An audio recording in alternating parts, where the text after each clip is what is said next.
Good evening, dear friends. Thank you for joining us. And today we will start a new seminar. Now we're going to learn about the spheres of Dante Alighieri.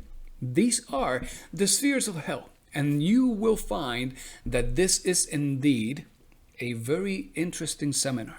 We're going to combine some classic literature, the works of Dante Alighieri, and we are going to show you how is it that the mysteries of gnosis were revealed in Dante's very own work.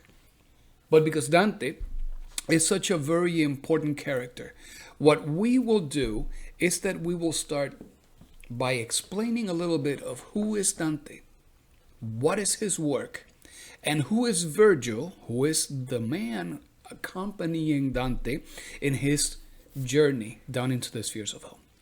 So to start, let's say that Dante Alighieri was one of the most impactful characters from Italian history. Dante was born in the year 1265, and he is known as Italy's Sommo Poeta.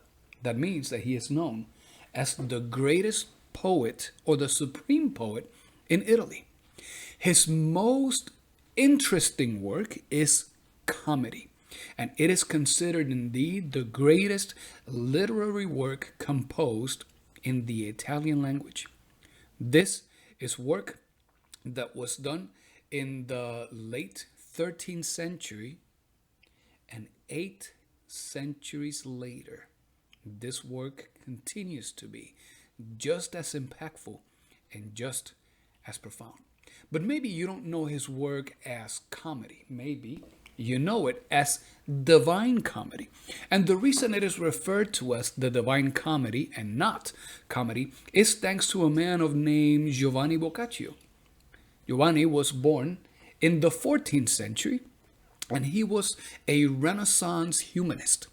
He referred to Dante's work as divine, and ever since, divine comedy has stuck in the psyche and in the minds of all those who have experienced this great work.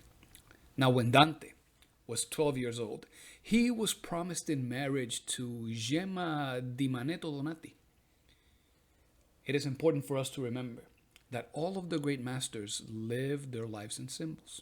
And Dante, being promised in marriage to Gemma at the age of 12, is certainly not an exception to that particular rule. Because remember that as a great initiate, the number 12 is that arcanum of initiation, arcanum of the apostolate. This is the arcanum where we see that man hanging from his left leg and creating a cross with his right one, as a reminder to us that we must bind ourselves in the righteous path. Okay? So his wife, Gemma, actually, the woman that was promised to be his wife, Gemma, when we translate that name, Gemma means gem, and gem is a precious stone. So it should be of no surprise to see that this is a great initiate, that at the age of 12, meaning the arcanum of the apostolate, he was promised to be brought into marriage with the precious stone, the stone of the philosophers. But his love for Beatrice, which he met when he was 9, Beatrice being a symbol in his life of the spiritual soul, and the age of 9 also being very meaningful because it is the arcanum of the hermit, an arcanum of initiation, Beatrice became his reason for poetry and for pretty much living. In many of his poems, she is depicted as a semi-divine being, watching over him constantly and providing spiritual instruction, sometimes very harshly, just as our divine mother does, because she loves us infinitely, but she will sometimes tweak the circumstances and the conditions in life just to give us the necessary shock of consciousness. But we told you that Dante does not walk alone into the spheres of hell, as he is showing in his great work, the comedy.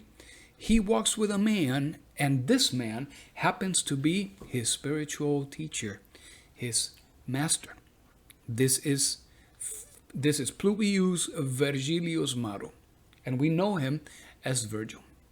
Virgil was an ancient Roman poet, and Virgil was born many centuries before Dante. Remember, Dante was born in the 13th century of the current era, and Virgil was born in the year 70 before the era of Christ.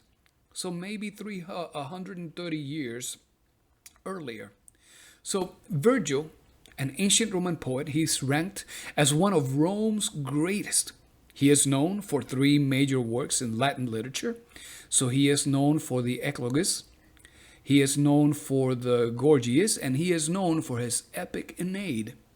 And he is considered, in Italy, the national, the Aeneid is considered the national epic of ancient Rome from the time of its composition down to this present day. The Aeneid, being one of those works of Gnostic wisdom, it consists of 12 books. So here we see in Virgil, just as in Dante, that the number 12 continues to be very meaningful. And the first 6 books describe the journey of Aeneas from Troy to Rome. On those first 6 books, we see book 1 that shows a storm that was inspired by Juno, the goddess Juno, daughter of Saturn. Book number 2 is Aeneas speaking to the sack of Troy. Book number 3 is Aeneas wandering the Mediterranean, meaning he was in the waters in search of a new home. Book number 4 is Jupiter recalling him to duty to found a new city.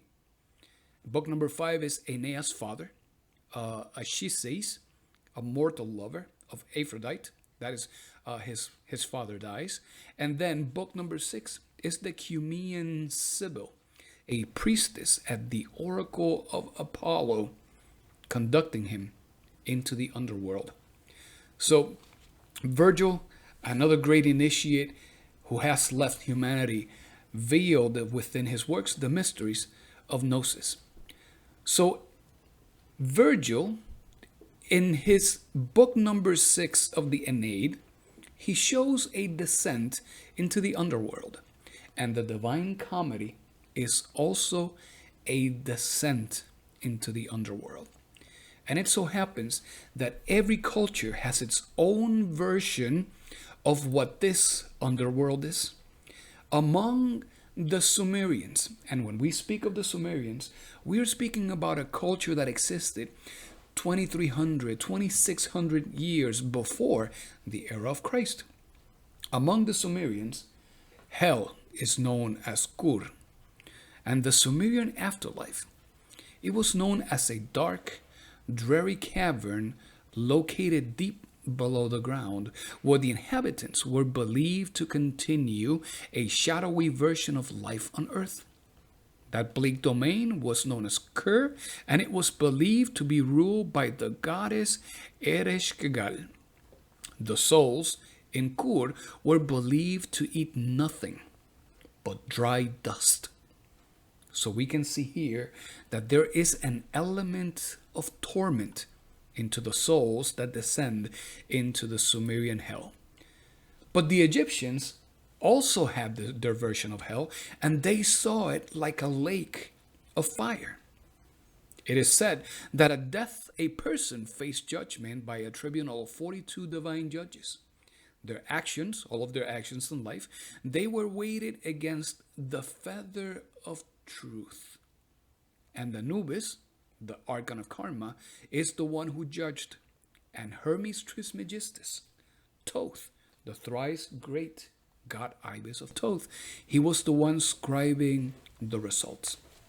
If the person was found innocent, they spent some time up in the heavens. But if the person was found guilty, they were thrown into the Amenti. The Amenti, that is known as the devourer of the dead. And then they would be condemned into the lake of fire. The person was taken by the devourer, and they were subjected first to terrifying punishments, and then they were annihilated. So here we see in the Egyptian tradition that the concept of hell not only brought torment into those who descended there, but it also brought an element of finishing, of ending, of completing a cycle to all of those souls. The Greek, they also had their version of hell, they called it the Tartarus. And the Tartarus was a deep, gloomy place, a pit or an abyss that was used as a dungeon of torment and suffering. And that dungeon of suffering resided within Hades. So within Hades, we see that there were different areas where different degrees of suffering were applied. Hades is, of course, the entire underworld. And the Tartarus, that was the specific segment of Hades where the hellish component of those tortures and torments took place. The Africans, they know hell as the Tartarus. And the African hells, they include Haida. They include Haida mythologies. It is known as the head Wauge. And the hell of the Swahili mythology is known as the Kuzimi. Among the Aztecs, hell is known as the Mictlan, and the ruler of hell among the Aztecs, his name is Mictlantecutli. So whenever we see images of the Codex Borgia, we will see that Mictlantecutli is always that being that shows up as a skeleton. He shows as a being of bones. Among the Maya, hell is known as the Xibalba, and then the lords of Xibalba were, of course, the rulers of hell. And among the Nordics, then hell is known as Hel. And in the Eddic poems, it reads, "The greatest of all is this, that he made man and gave him the spirit, which shall live and never perish, through the flesh frame wrought to mold, or burnt to ashes. And all men shall live, such as are just in action, and be with himself in the place called Jimle. But evil men, they go to hell, and thence down into the misty hell, and that is down in the ninth world." So it is here where we see that the number 9 shows up in among the different cultures on the concept of hell. Of course, when Dante speaks in his comedy of hell, he speaks about 9 distinct spheres. We know about the 9 heavens, and we know about the 9 spheres of hell among the Central American cultures as well. In Asia, the Buddhist tradition, they also have their version of hell, and they refer to it as the Naraka. And in the Buddhist literature, we see that it reads, "And between the 2 mountain ranges lies darkness. The sun and moon in the divine sky, with their great power, are unable to reach that darkness with their light. In that space between the 2 diamond mountain ranges, there are 8 major hells. Along with each major hell are 16 smaller hells." Among the Chinese, hell is known as the Diyu. And the Diyu is typically depicted as a subterranean maze with various levels and chambers to which souls were taken after death to atone for the sins they committed when they were alive. Among the practitioners of Islam, hell is known as the Jahannam. And among the Christians, well, of course, hell. We just know it as hell. So as you can see, this concept of hell is not a patrimony of Christianism. This concept of hell has existed since before the era of Christ. And it has been known across and amongst all of the world's greatest religions that there is one particular place where when we go, we make ourselves able to suffer for some mistakes, but we have to understand what is it that suffering means. Because the fact is that all of us, as we have been growing up, we have been told that hell is a place of eternal damnation. And yet, That is false. Hell is not a place where we spend an eternity. Because if that were true, then the great law would be unjust. Let's remember that the great law gives everyone exactly what they deserve and not a little bit more. So for whatever it is that we fail to do here during our 108 lives, and we know that whatever it is exactly the work of awakening the consciousness. If by that 108th life we have not been able to awaken our consciousness, then that inferior creation, that is our collective of psychological aggregates, our ego, it will descend into the spheres of hell with the purpose of the catabolic forces of nature destroying those egos, liberating once again the consciousness so that the consciousness can have another opportunity of 108 additional lives to achieve self-realization. As you would remember from our lecture on the transmigration of the souls when we were in our pre-chamber, there are 3,000 of those cycles. So we indeed have plenty of opportunities to be able to make that transition. So as we speak of hell, we have seen that it is common in all the cultures. It is a place that is known as to be or considered scary. It is a place that is known to be in darkness. We know that there is torment, and we know that there is elements of fire. Those are very common amongst all the cultures. And those spheres of hell, they exist within the underlayers of our planet. And the fact is that we have all visited the underworld, whether it has been in previous existences, previous cycles of 108 lives that have already been completed. We have been there. And if not, we have been there every time that we have had nightmares. We'll speak about nightmares later on. For the time being, let's look at the correspondences, because we know that there are 9 spheres of hell. We see this among the Aztecs. We see this among in the Nordic culture. We see this in all of these great writings. And there are also 9 heavens. These 9 heavens, they are known as the Empyrean.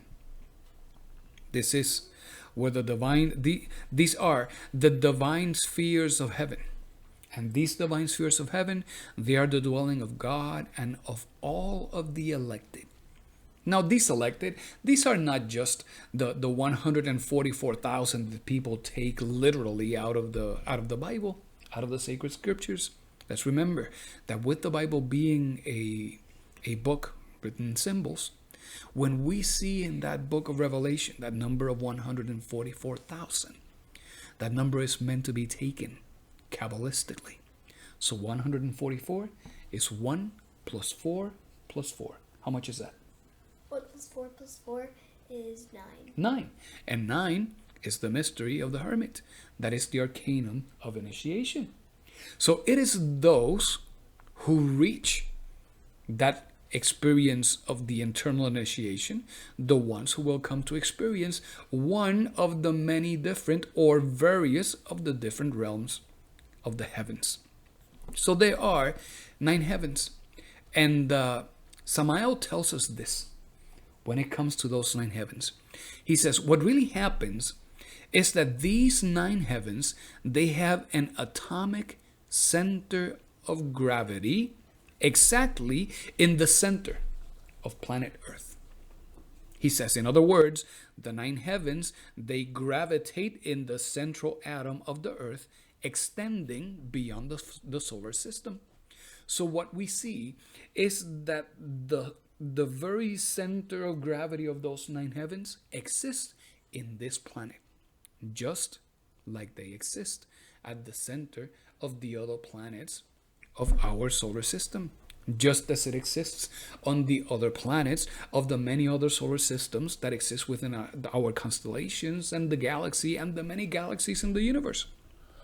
And even though these heavens gravitate in the atomic center of the planet, they expand and extend beyond the solar system. And it is interesting for us to learn that. Because if the heavens gravitate to this atom at the center of the planet, then why is it that we need to have a hell? Why do we need to have a hell in this particular planet where we move, exist, and carry our body and our personality? Friends, we need a hell because we have to eliminate the inhumanity that we have created. There is no room in heaven for our ambitions. Just like there is no room in heaven for our pride and for our resentments. Certainly, there are no angels with anger. There are no angels with laziness. And there are no angels with pride. So we cannot make a transition into those superior realms of creation until we leave behind this creation of the consciousness that has been the ego. Notice that what has happened is that we have created these egos, and as we have created them, we have discarded them in our desperation, trying to find that source of happiness, because that is the one thing that we all have in common. We are all striving to be happy. And we have just put them aside, trying to find out what is the next thing that can take us to that source of happiness. And when that one doesn't work, we toss it aside and we come up with something new. And as we have kept doing that, these egos are all cycles of action that have not been brought to a completion. And because we have not brought them to a completion, meaning because we have not eliminated them, they have kept coming back. Because these devilish egos, once we have created them, they continue coming back, seeking to nourish themselves from the source that brought them life. So we did not eliminate them. We kept creating more and more. Eventually, we got to the point where we fragmented our consciousness so much that our consciousness became too weak. This is why it is said that it fell asleep. And as our consciousness became so weak, we lost notion. We lost track. And that creation has to be terminated.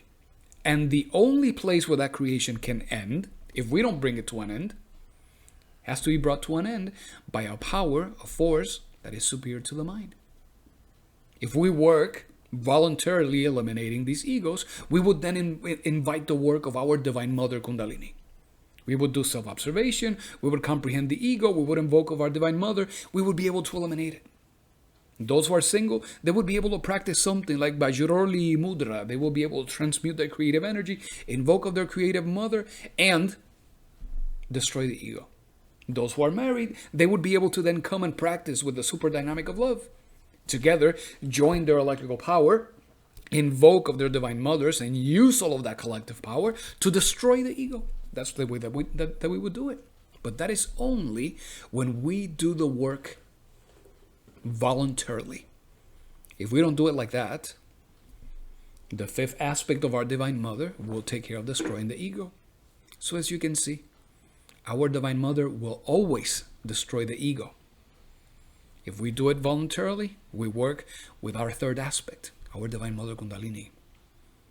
If we wait for her to do it on her own, then it will be the fifth aspect of our Divine Mother. That in India, the Hindu tradition, she is known as Kali, a terror of love and law. If you have ever seen an image of Kali, you will see that Kali is blue. She's blue because blue is the color of love. But that color makes her terrifying as well, because she has a very fierce face. And she has a collar of skulls. And she is carrying the head of a man who has been decapitated. And you can see her fangs and you can see the blood in her mouth. So Kali can be fairly scary. So she, our Divine Mother, will always be the one destroying the ego. Either we do it voluntarily or we just continue living our lives thinking that everything is inconsequential. And eventually, as we reach that 108th life, we will naturally descend after our third judgment into the spheres of hell. And there is where she will take care of destroying it. So there are three aspects of the interior of the earth. The first one that we have is the supradimensional aspect of Earth. This is this realm in which we move, exist, carry our body and our personality. And beyond that, we have higher planes of consciousness. Then there is that layer where all of the organic matter resides and rests, which is the physical mineral region. And then there are the infradimensional regions of the Earth. And the deeper we penetrate into those infradimensional regions, the more mechanical the situations become.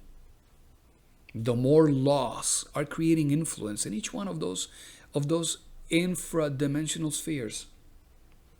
And as a consequence, time seems to stop. So yes, we are standing here at the very threshold of Asya. This Asya means this plane of substance. We are here in this realm of the Kabbalistic Malkut, and thus we are connected into the underworld. For all purposes, we can say that we have 1 foot on earth and 1 foot on hell. And we know this because by now we have gotten to such a state of degeneration that in many areas where you may be finding yourself driving, you will look around and you will notice that colors seem to turn a little grayish. Things are not as bright as you would see in other places. You will feel that the atmosphere feels very heavy. It's an environment of sadness and suffering. And this happens as we continue to descend into these realms of hell. But when it comes to the hells of the religions, let's say this. All of these hells are symbolic. They come to teach us that there is a realm where our soul will descend, and that soul will go through a series of processes that will purify it once again. And that happens because if above we have the 9 heavens, then the principle of correspondence, it cannot be discarded. We must evidently have 9 inferior regions that will correspond with the 9 superior heavens. But it is true that, well, the Chinese call it this and the Buddhists call it that. We see that we have some attributes in the Mayan hell of the Xibalbá that may not be immediately evident in the Jahannam of Islam. But keep in mind that the difference between these hells, among these hells, they're very similar as the differences that exist in the flags of the countries. We all know what it represents. We all know that it carries a series of symbols that are very meaningful for that culture, for that particular group, for that idiosyncrasy. And we know that they exist. It is just that they don't have to be the same. But no, the underworld is accessible to both the living and the dead. We can descend voluntarily into those spheres of hell, or we can fall by our own mistakes, by our own indiscretions. We can fall into the spheres of hell while we are alive, or at the time of death, we can inevitably fall and be sent down into hell for purification if we are not working voluntarily. Now, we are including for you this beautiful image as part of this slide on the screen, because here in this image you are seeing Demeter, who is an image of the Divine Mother, out in the open, and you can see Hades, the ruler of hell, and you can then see Persephone, the daughter of Demeter. And Persephone was stolen by Hades. Persephone is one of the 5 aspects of our Divine Mother. And in classical Greek art, Demeter is often carrying a sheaf of grain. Even though she is the queen of hell, in her hands or on her hands, she is carrying a sheaf of grain. And we know by now that grain is a symbol of the solar seed. Just like in Asia, the symbol of the solar seed is rice. Just like in Central America, and for our Native Americans, the symbol of the solar seed is corn. And these solar seeds, they are the ones that exist within our own constitution. These are the ones that we must water with our creative waters, and that we must work so that we can eventually experience the fruit of the virtues, the faculties, and the powers of our being. So look, we spoke of an atom at the very center of the earth. When we speak of an atom, and what we are doing is that we are sharing, of course, the teaching of the master Samael Aun Weor. Samael is very specific in the use of the word. And he uses the word atom because the word atom comes from two distinct root words. One is which means not, and the other one is tomos, which means cutting. So atom or atomos, it means something that you cannot cut. It is something that is pristine and complete, and it cannot be fragmented. We have at the very bottom of our spine an atom from our secret enemy. That atom exists at the bottom of the spine as a remnant of the Kunda buffer organ. So whenever we are facing a temptation, whenever we are finding ourselves in that moment where we are debating internally, should I react or should I refrain and hold still? Should I scream? Should I throw things? Should I insult someone? Should I give myself into my anger or my pride or my envy, etc., etc.? These are all inferior impulses that are being manifested from that particular atom. Because the center of gravity of that atom, it holds our ego. And all of those dark impulses, they emerge from there. And the ego, assuming ownership of the human machine, uses the 5 cylinders to express all of those temptations. But you remember that we said earlier that to hell, the hell is open to both the living and the dead. And we said that when you have had nightmares, you have found yourself in hell. We must tell you, dear friend, that there is a big difference between nightmares and bad dreams. You can have a bad dream where you can see something scary and you wake up and you feel all shaken. And that is a bad dream.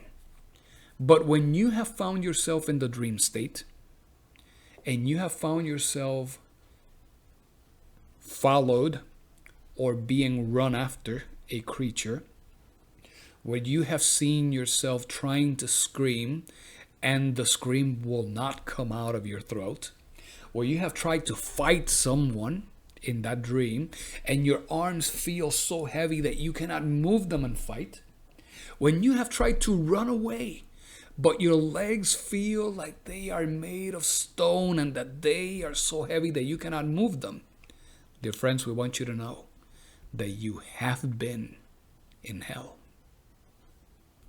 When that has happened, all that has happened to you is that your astral body has descended into the pre-chamber of hell, into that lower threshold of what is known as the sphere of the moon.